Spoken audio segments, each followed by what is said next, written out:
This is the best watch box I've ever seen. Maybe a little bit of deja vu here, but today is kind of part 2 of my review of the Whatawatches Squale collaboration. And today we're going to be taking a little bit closer look at the black dial version of the Corso Italiano and all of the really cool extras that they've thrown in on this watch. Let's take a look.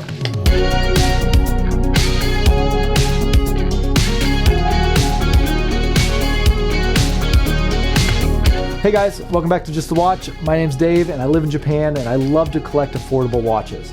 Last month I was sent a pair of watches from a watch shop in Korea that did an official collaboration with Squale, and they put together one of the most gorgeous dive watches that I've ever seen.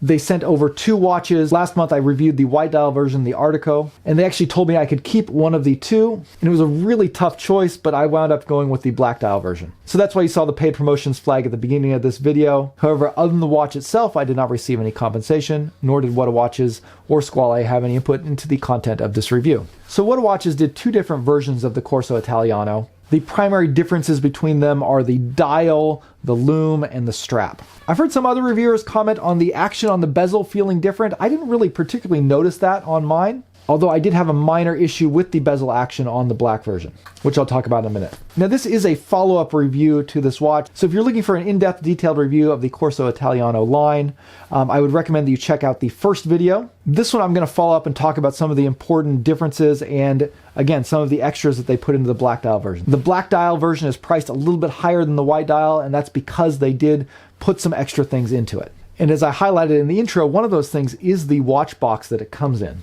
And I think it kind of shows an interesting philosophy that Whatawatches took when it went about designing this watch. It might be easy to look at this watch and say, oh, it's just a Squale watch that they kind of slapped a different dial on, but they really went a lot further than that, particularly in the case of the black dial version. On this version, the watch was designed in collaboration between Whatawatches and Squale. It's based on Squale's Sub 39 case, but it's actually been modified. So the Sub 39 case has a 39mm case with 22mm lugs, so kind of a very wide stance. Whatawatches worked with Squale to reduce that down to 20mm lugs, which I think gives them much better proportions and a more elegant look. And I much prefer the look of the 20mm lugs to the 22mm lugs. But after Squale had produced the watch itself in Switzerland, Whatawatches went out to find manufacturers all over the world to source other parts of it. They found a craftsman here in Japan to manufacture a portable wooden watch box. So this is a handmade Japanese watch box, and it's made out of a type of lacquered wood called hinoki, which I don't know anything about, but I mentioned it to my wife who's Japanese and her eyes immediately lit up. She recognized it as, yeah, typically being something pretty expensive and special. It's just a beautiful looking watch. It's a nice, compact, slim size. It's really cool to have something this high quality to store your watch in, and you can actually use it as a travel box. It's very solid. It'll protect the watch really well. Inside you've got some nice padding, and the pillow is actually made out of wood that's kind of been coated in this really soft material. Definitely the best packaging that I've ever seen on a watch. For the strap, they went to the US picking out some shell cordovan leather from Horween, which they then gave to a craftsman in Korea to fashion the strap itself. They wanted a particular vintage buckle design that is no longer in production, so they actually found someone to manufacture those buckles using the same process that they would have used back in the 60s. It kind of went over my head, but if you know anything about ACR buckles, drop me a comment down below because I've been trying to figure out exactly what that is, but it looks very nice. And the strap is really interesting on this watch. So I've never had a shell cordovan strap before. Shell cordovan, for those of you who don't know, is a kind of horse leather. It is one of the most premium leathers that there are. There's only a very small part of the horse hide that can be made into shell cordovan. It is known for being very durable. It's the kind of leather that, if properly cared for, can last a lifetime. It will develop a nice patina over time and is really resistant to stretching and cracking. And because of those properties, they're able to do a single layer of very thin shell cordovan. So this is a strap that's almost as thin as a piece of fabric. And because of that, it's very supple, it's very flexible, and very comfortable on the wrist. Like the most comfortable leather strap that I've ever worn. The detailing and stitching on it is really high quality and well done. It's a very premium strap that would easily cost you over $100 if you were to buy it separately. Yeah. Okay. And it looks like I've got a guest host for a couple minutes here, but let's power through this.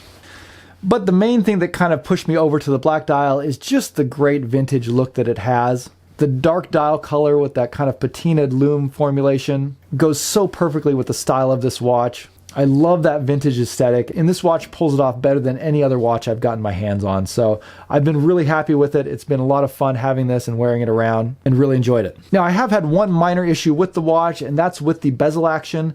The bezel action is just incredibly smooth and buttery. It's got just this great soft feel to it. It's one of the things that I really love about the watch. However, it does have some kind of tight spots, so it'll be turning really smoothly, and then you'll get an increased amount of resistance that you kind of push through, and then it'll go back to being really smooth again. I've seen this on some other bezels before. A lot of times it tends to work itself out.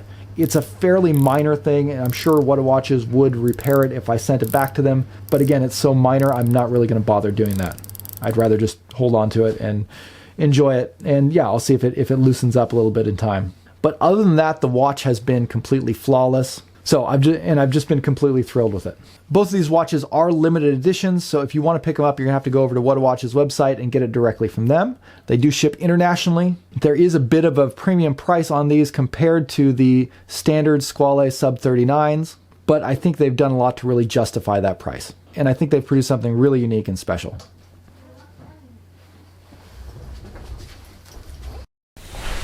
But that's going to wrap it up for this kind of part 2 review. If you're interested in a more comprehensive review, make sure you check out part 1, where I really go in detail about the history and the design and all of the pros and cons. It's been really cool to kind of get a chance to take a look at something a little bit higher tier than I normally look at. Again, I focus on budget watches mostly, so if you're interested in affordable watches, also ask you to subscribe to the channel.